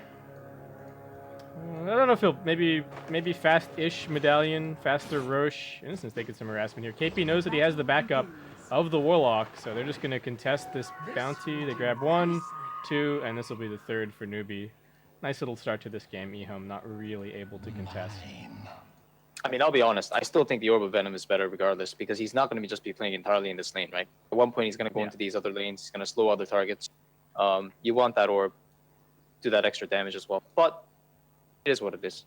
It's something they talked about, probably had a discussion about, so. Yeah. We're probably going to try and first blood this Wisp, I suppose. See what happens. HYM going to get scouted coming into the lane. Kaka going to give him a few slaps. HYM just staying inside of his tower range at the moment. Faith Beyond going to start spamming the quills early on. Knows that he is going to have the help from the Wisp later on to regen his mana, so it's not a huge deal. Kaka needs to be careful. Already dropping kind of low. These quills are stacking up, and if they can keep body blocking him... Oh, they got in front of him! He thought he was right at the cliff, but still going to be brought down. Oh, man. This has been a series of just kind of clowny Earth Spirit plays. We had those HYM kicks in the previous game, and now Kaka manning up a bit too hard. I mean, I don't even know if you call that man up, right? He literally just sat there and just took too many hits. Rolled in like a 0 angle roll. I don't know, man. That was not a Kaka play, that's for sure. And with that, EHOME going to be just fine up here at top. Same kind of story is happening bottom, though. KP is just running in, right-clicking old OD, putting on the pressure as the Legion commander. I haven't seen a KP Legion for a little bit, actually, but I guess they're kind of counter-picking the Bristleback here. Manipulate his positioning. Don't have to really care about the Bristleback at that point. Now, if you look at bottom, though, it's just right. The lane that you said, right? Yeah. Legion Commander can lane with the Warlock. It's a very strong sustain lane. Even though there's an OD that's technically good against Legion, you know, if you don't have the levels to be able to sustain the usage of the Arcane Orb with the Essence Aura, then Legion's still gonna out-sustain you, hit you up. Bouncer in battle coming up. Faith gets the first one. Innocent's going to try and run past him potentially and grab the other. Faith wants the haste instead. Might be able to force Innocence to TP and not even force him. Innocence is just going to TP straight out. Actually, TP is down bottom. Wants to keep on going with the OD down here. Yep, he needs to have lane presence. As soon as he leaves the lane, like the OD would have gotten relentlessly bullied out of the lane. So you can't leave as the support, no matter what HP you are. Yeah, it's not easy. He does manage to interrupt this side pull. Nicely done. Taking a lot of damage as a result. The Fatal bonds them together. KP doesn't have the nuke for a little bit. But they're just losing the sustain and regen battle down here. No tangos left for the Wind Ranger. OD still has 2, but there's just no way that you win it against the Warlock. Oh, another nuke coming in. One touch is going to kill Innocence. Not even one touch from KP. Faith just finishes it. And KP going to go and hit those creeps just to secure the maximum damage on OD. He's rolling, trying to hope for a couple of procs on the Essence Aura, but not getting too lucky. And mid lane, SCCC is still doing fine. TTY, I mean, doing reasonably, but not really harassing him down too much. Kako rolled through a second ago, just putting a little bit of damage down. Yeah. It'd be nice if he comes back now, though. There's a double wave building up. The Kunkka can't really shove this out too much, even though he has the Tiebringer. If they just sap and stun him up under the tower, he'll probably die. KP losing some int. Doesn't have the mana just yet for the overwhelming odds, so he's going to be okay. Kaka lurking behind, but Faith actually heading all the way back to base. And they will actually spot out Kaka here. And he get the boulder smash and roll away. No, Innocence moves forward just in time. The stun not a long enough duration. And OD going to pick up some fat stacks, right-clicking down that Earth Spirit. Kaka, man. Not sure. Yeah, we're like He's got worse. He's 0 for 2 so far. Not having the greatest time. 0 for 2 on the rotation. I mean, he put that pressure at mid, but I think SCCC was doing just fine. And NEWBEE actually across the board finding great CS. I mean, even though the Earth Spirit isn't doing that much, he doesn't really need to. They're going to get the X marks the spot out. Actually, Wisp now tethering in. Maybe a little bit of a turnaround. Torrent's still on cooldown. CTY just going to lay in with the harassment. Gaga almost dead, but there's a regen rune waiting. And yeah, I think needs to dodge the torrent. Nicely done. Regeneration. Yeah. Another deny attempt, just like what DDC did earlier. Yeah. I think the lanes are definitely going as expected. I assume NEWBEE will just flat out win all 3 of these lanes. It will be a little bit tricky when Bristol does finish his Vanguard, because the Lone Druid will no longer do damage, even with the roots. It's going to be kind of like an island up here. They're just going to be farming on each other. No real ganks. But bottom and mid, though, these are problem lanes for EHOME, especially bottom. I don't see this going any better anytime soon. Still getting pressured a lot. NEWBEE getting a couple of CS under his tower, but they're even... NEWBEE is stacking up these neutrals over here. They do need to be a little bit careful. The Bristleback could kind of rotate at any time and clear this. Run at them with quills. Yeah. This is somewhat dangerous. I mean, they have decent ways to clear it themselves, but not as reliable. So I'm a little bit worried about this neutral stack. NEWBEE gonna have to protect it, for sure. So far, they are building up a bit of a lead across the 3 lanes. They've definitely got the better tier 1 tower taking potential as well early on. And KP just running underneath the tower, putting the pressure on. Also driving back Innocence. KP's making a statement about whose lane this is. He's also got phase boots coming in, and he obviously just wants to fight, so he's going to just run at them even harder now with the phase boots. Yeah, Ichram is sitting behind SCCC at mid. Maybe once the Kunkka grabs level 6, this could actually be a kill. SCCC's kind of low. Maybe he's going to get forced back, tap the shrine. It's a level 1 X, though. Yeah, you got to just walk up with no boots. Yeah. Not sure. If they can get it, it might be a kill with the bolt, but again, I don't know the likely prospects of that. Alright, KP farming this stack. Spamming it down with the overwhelming odds. Innocence needs to be careful. He's going to get fatal bonds to the stack. In fact, Kaka catches him with the boulder smash. They've waited out most of the wind run duration. The shackle shot does catch onto 2. Now the turnaround coming in from the Wisp. KP going to get healed up. Drops the overwhelming odds onto a bunch of heroes. And speeds away with his phase boots. And he'll be forced to retreat. Good rotation from the Wisp. But unfortunately no kill for EHOME. And now Mugi's finished the Helm of Dominator. I actually think the correct play here is for Mugi to port down there with Dominator and just shove them out completely. And what that would do is allow Bristleback to push it in, or port down to bottom to defend the tower. But it's just like the first move that NEWBEE makes that's going to have a lot of impact. Because honestly, EHOME are just not ready on their side lanes to deal with anybody extra right now beyond what they're dealing with. Actually, it looks like EHOME's the one that's making the first move. Kunkka's coming down here. Yeah, He is running right past the Dire Observer Ward, though, so NEWBEE know exactly what's happening. Kaka going to be able to shove in the mid lane a little bit. As Triple C was actually also rotating over towards this top. top to try and shove this tower with the Yeah. Dominator timing. So something similar to what I had liked. Although I'm not sure if this is the best target. I don't think they can kill Bristle for one. He'll be able to actually hold the tower with the Vanguard. The big creeps are still in this stack. Faith looking like he might lose his life. They wanted KP instead, and they actually just let Faith run past. Is he going to get caught by the Torrent? He won't. Shackle slows him down a tiny bit. They will go for the Imprison, and now look to surround him. CTY is just boat farming the neutrals. Oh god. I saw the Astral shark for spawn and go this way, and I was like, wait, what? And then, well, there you go. We got a kill up top. They do manage to bring down the Bristleback. Now CTY is TPing in, but one more touch from this bear might be his undoing. Nice shackle. A little bit of damage onto Moogie, but still has plenty of wand charges. They lose the Bristle. They still have about a third of this Exorcism to go as they work on the tower. Radiant structures are And fortified. EHOME, I mean, they got that stack Radiant's at bottom, top tower is but under attack. not sure if that was worth it overall for the Kunkka Yeah. rotation. I mean, they lost their strongest hero in turn, right? They also lost the tower, so it's going to be even more free farm space for Moogie here. Again, I thought the play was impossible, but then the Earth Spirit came and actually landed a huge stun. Very nice rotation from NEWBEE all around, and you can see it reflecting the gold. This Triple C is getting run at. Kaka's here, kicks him away, tries for the roll, doesn't quite escape. Looks like Kaka's going to be paying with his life. I think he could have maybe just stunned the heroes, but alright. He made sure that his Triple C survived. I mean, I'm honestly so confused at this point. You're absolutely right. He could have literally just kicked one of them back probably and survived. I don't know, man. Kaka is going for some flashy-ass plays. Yeah, if he just kicks the Kunkka away, right? Kunkka's got 1 point in X. It's just like, oh Yeah. yeah. The Bristleback can keep on Walking with chasing, thrills. but sure. Yeah. I don't know, man. This is some weird stuff happening for sure. Well, SEC does live. Yep, and he goes right back to farming, working towards his Yule Scepter. NEWBEE just going to be waiting for their cooldowns a little bit, but not even that long for the Exorcism. Faith already setting up some aggro wards down in this Radiant jungle. You can already kind of see NEWBEE signaling their next play, right? You just look at the ward positions on the map, and you know exactly what they're planning. KP going to try for the duel. He gets it on the tether through, but there is going to be an Imprison, and now KP's taking some damage, getting stacked up. He is being healed as well. Looks like he should survive. There's no Sanity's Eclipse just yet. Faith probably not quite so lucky.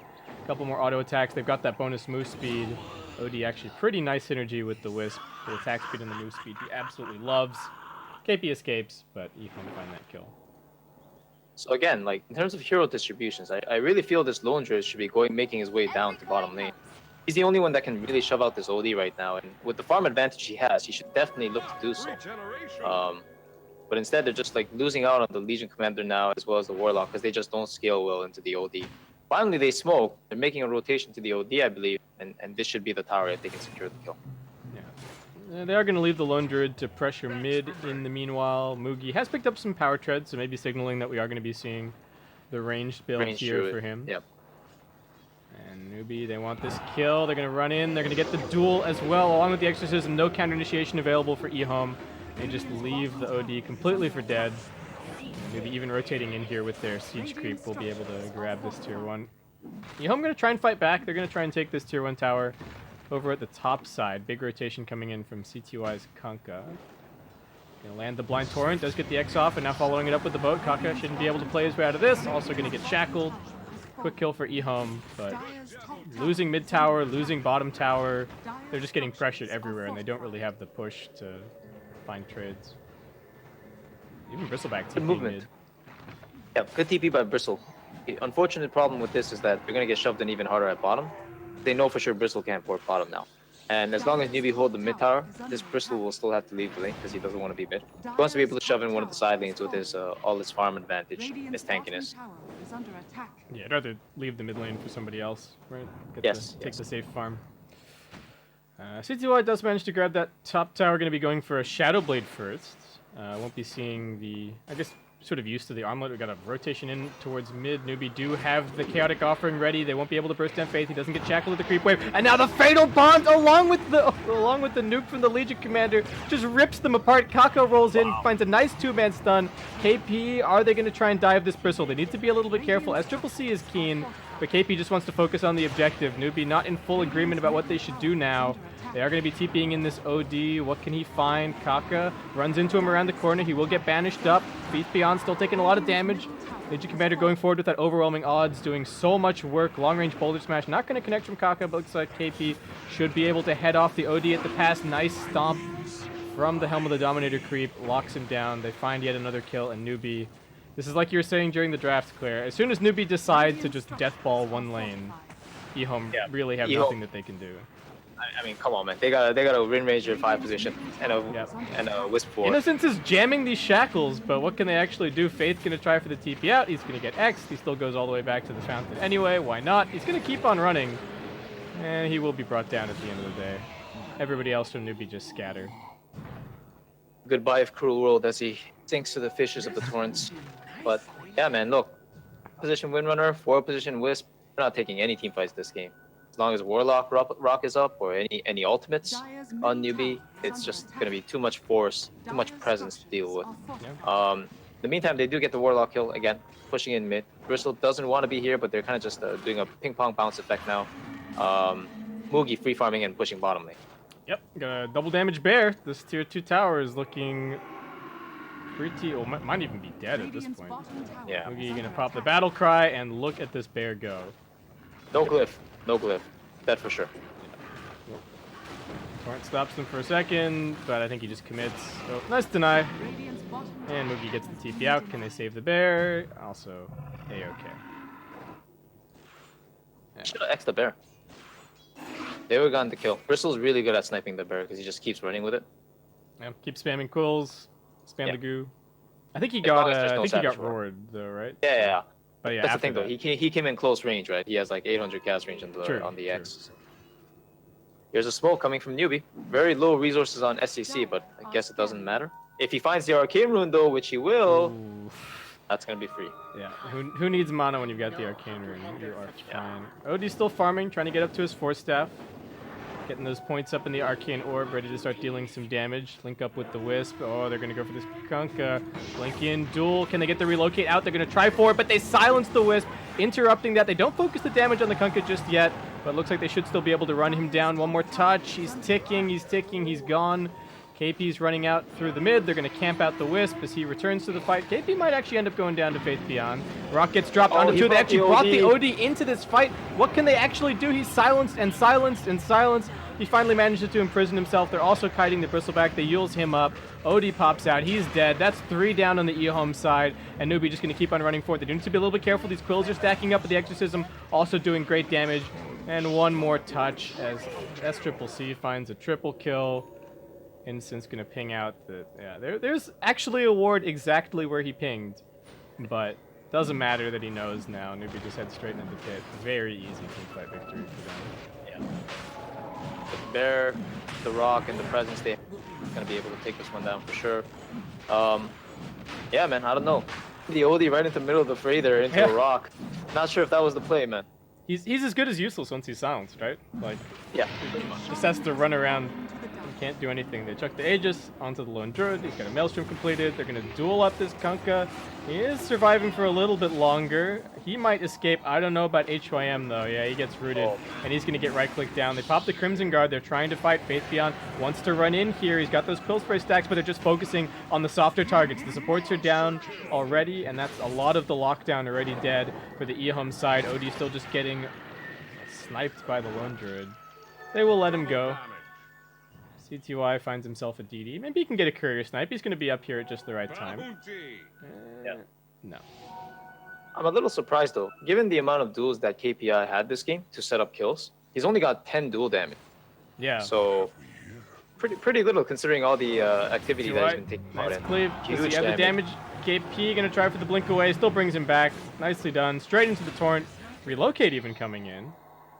HOA, I'm not sure if he needed that little bit of extra help, but solid solo kill. Out of net worth swinging that 531 gold. Pretty good.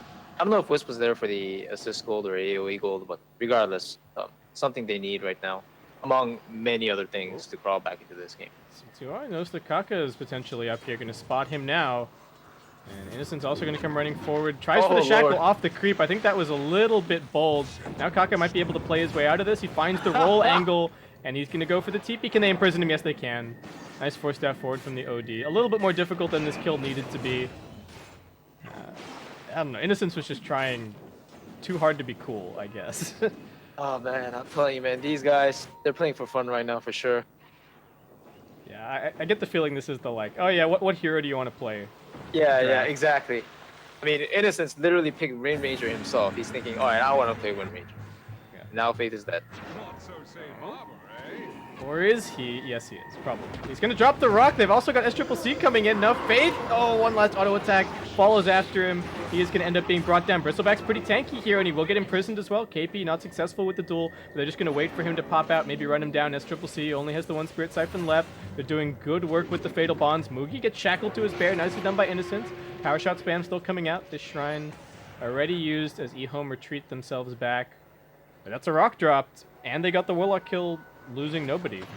Nicely done. Oh. NEWBEE still holding on to this high ground, though. Exorcism has a couple of seconds left. They're not willing to back up right away. EHOME really want this Warlock ball, and they are going to get it. All right. I'm going to call that a success for EHOME. Yeah, where was the Earth Spirit in that engagement? I don't know. I feel like if he was there to land a stun or two on some of the heroes, there will be a lot more kills. But as it stands, the duel was expended on the Bristleback, and they didn't focus him down. He also got astral towards the end, so he survives. And then, yeah, on the high ground, like they had this choke point that nobody really committed to going past, which I thought the Earth Spirit would be a 1-4, and I just didn't see it. Yeah. Half the middle. Faithbeyond's getting real tanky at this point as well. As the Medallion picked up, gonna be going for the Solar Crest. OD, I mean, starting to get some damage. Once he gets the Dragon Lance, even without the Hurricane Pike, he will just be able to position a little bit better and not have to get as close to all of these silences, which is being really the bane of his existence. And CTY's almost got a crit. This is looking all right for EHOME, but NEWBEE's still finding the net worth lead.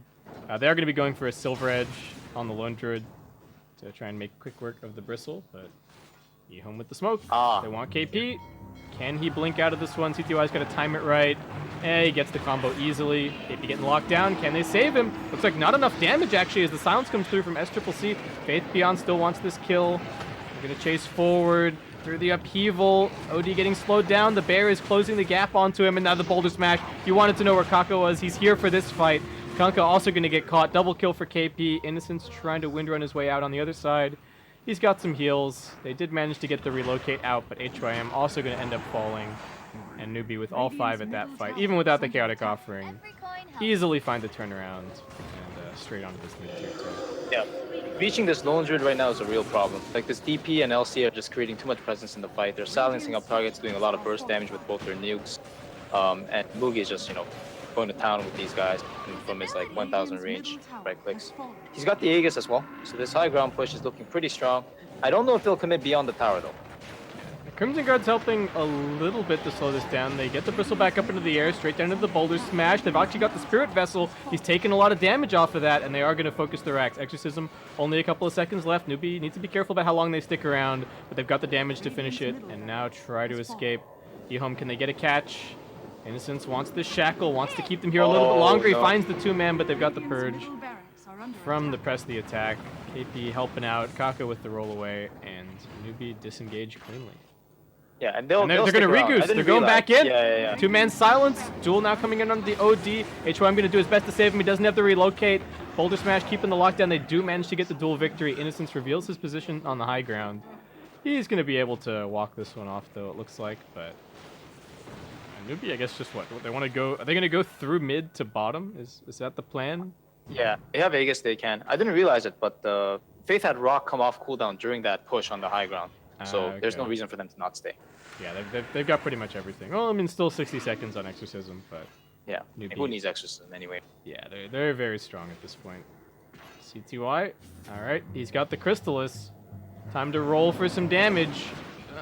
Didn't get the crit, but still chunking down NEWBEE pretty heavily. SCCC going to get caught here by the Torrent. Faith Beyond doing some good work, standing on the front lines, but like you said, they still just can't really get to the Lone Druid. NEWBEE will be able to heal themselves up, but looks like just back up into the Radiant Jungle for now. And probably take this shrine. Why not? It's a freebie. Reset and also use their gold. Right? They just gained like 5k gold advantage during that entire fight. So Courier should have been coming back and forth with some items. We see it already making a delivery or two. And yeah, they're gonna take the shrines. They're gonna. I don't think they really need to like force a timing with the Roche. Actually, as a matter of fact, it just expired. So Going down bottom. They're going onto the Kunkka. Gonna burst him down. KP with that blade mail. Nice and fast. Nice triple C with the follow up. And here's the EXO push. Oh, Wisp is dead. Oh, Wisp is also here and dead in a few seconds. As Triple C is going to pop the exorcism for him.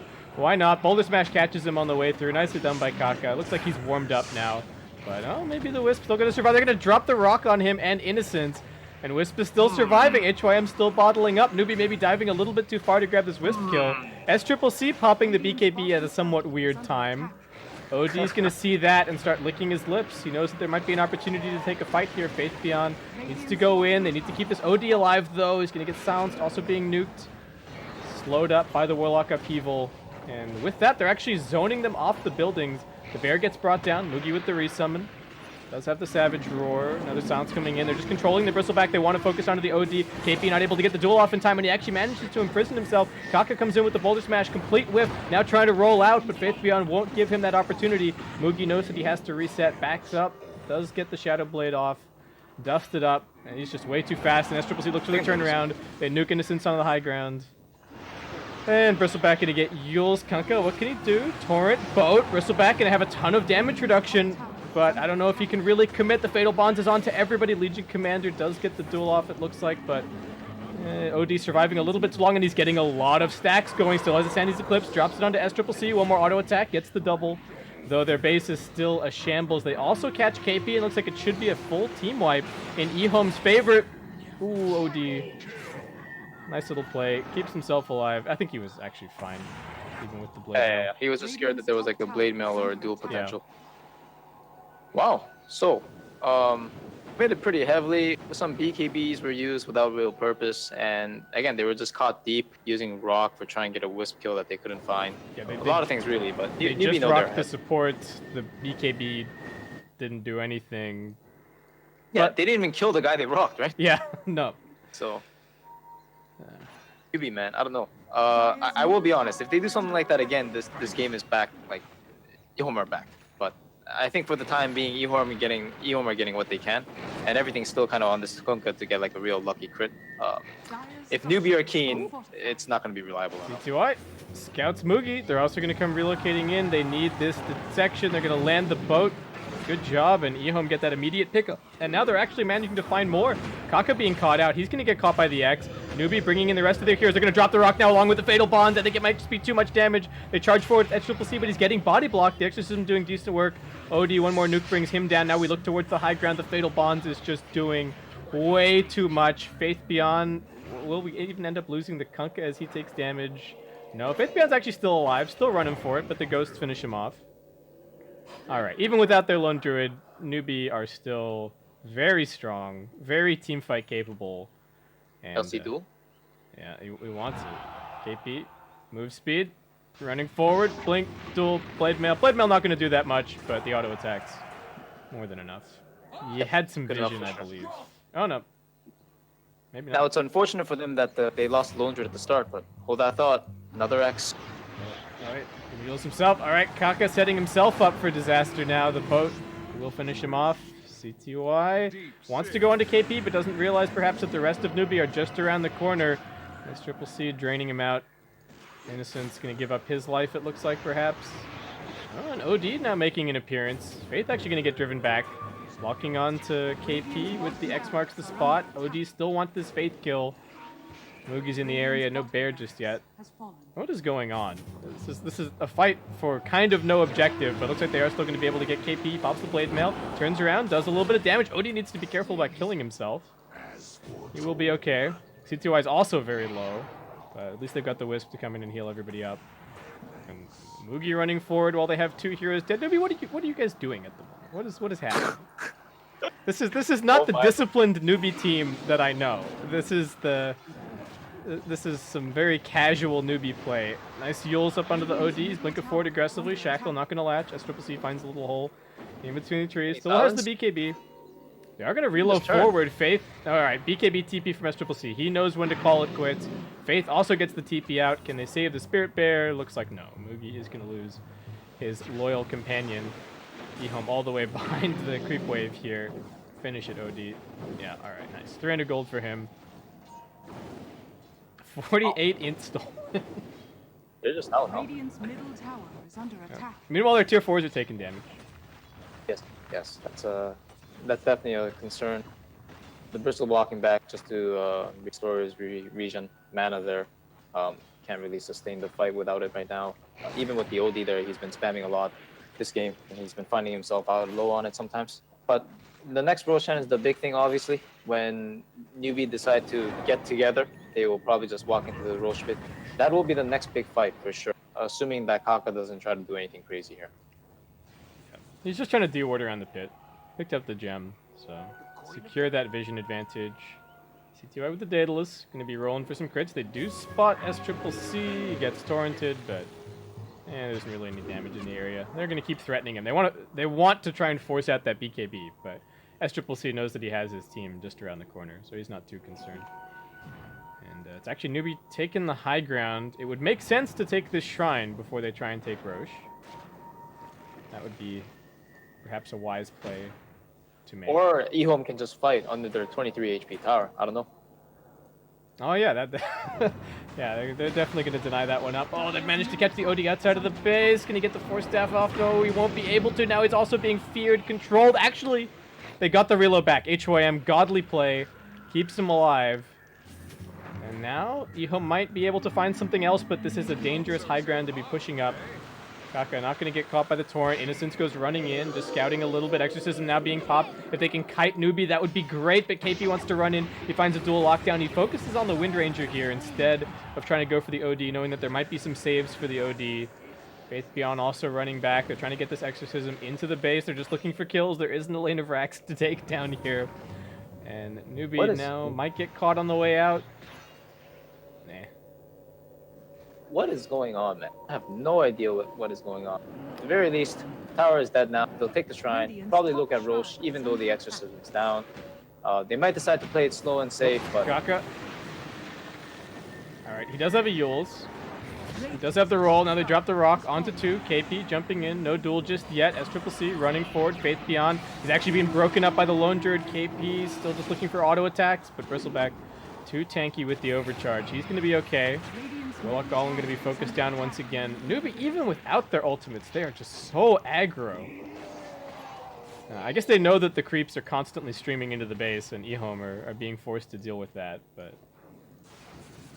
Yeah, EHOME can't really commit outside the base. The last time they did, they obviously lost that the Wind Ranger was getting caught out from the duel there. Speaking of which, the duel is up again, so there's that much more threat to be applied against EHOME. They can't walk out the base even further. As I say that, they smoke. They're going for a last-ditch attempt to loop around because they realize Roshan's a possibility. Smoke broken. NEWBEE still just holding this high ground. They get the bonds out onto a couple. EHOME having to be somewhat afraid. They're also just going to kite themselves backwards. Definitely want to wait out this Fatal Bonds if they can. Very, very annoying, especially for the OD. His Blink Dagger is just constantly being cancelled. Can't really do anything. SCCC is waiting down the low ground. He's going to get caught by the Torrent. He's got his BKB. He's got his heals. He does get shackled over onto Kaka. Both going to come flying through. Both teams lobbing spells at each other, but not really committing just yet. Now NEWBEE come running forward. But they have the Exorcism. They do. They've isolated the Bristleback, but Kaka wants to roll into the back lines. Can they cancel this relocate out? He will actually prevent the tether at the very least. Faith Beyond still getting run down. They're right-clicking him. Mugi laying in with the auto attacks to kill off HYM. Bristleback forced to run on the back lines of this fight. Kunkka's being caught out by KP. Innocence doing his best to save him, but not really all that much he can do. Kaka gets juked. Innocence still running. SCCC is running down people over by the tier 4 towers. OD's doing his best in this fight. Gets the Hurricane Pike over onto Mugi. Nice blink across as well. Oh man, OD is playing his heart out, but just can't really do enough damage. Mugi getting cleaved down. They get the Yules onto the Kunkka. Can he get one more shot? Might be able to finish Mugi. Nope, doesn't even turn around for the auto attack. And EHOME, they're finally going to tap out of this bizarre game. GG called. Yeah, that's, well, he gets a nice celebratory kill there at the end. Although, I guess EHOME doesn't have too much to celebrate. They are now officially eliminated. from the previous game as well, and NEWBEE looking pretty good right now. Yeah, yeah. I mean, they looked reasonably confident. They won every single game today. That is going to put them in the number 2 spot for their group in DPL. I don't know if this is necessarily a preview of what we're going to be seeing in DAC tomorrow. I would hope that NEWBEE are a little bit more disciplined than the play that they showed in this game, because there were some bizarre decisions, like, oh, we could take the Shrine and Roche, or we could just sit on this hill and throw spells at them for 15 minutes. Have a little fun, right? Yeah, I'm sure it'll be fine. I think the real NEWBEE is going to be more reflected by their first series against VG Thunder, which was honestly a pretty handy job that they pulled out against VG Thunder. Regarding DAC too, it's just gonna be a great event. I know this tournament that we just watched, DPL, it's seeding into MDL Changsha, right? Yep. Yeah. So I'm looking forward to seeing NEWBEE there myself. Well, I say that, but it's really my guys, my team on VG Storm. It's unfortunate that VG Thunder crumbled the way they did in the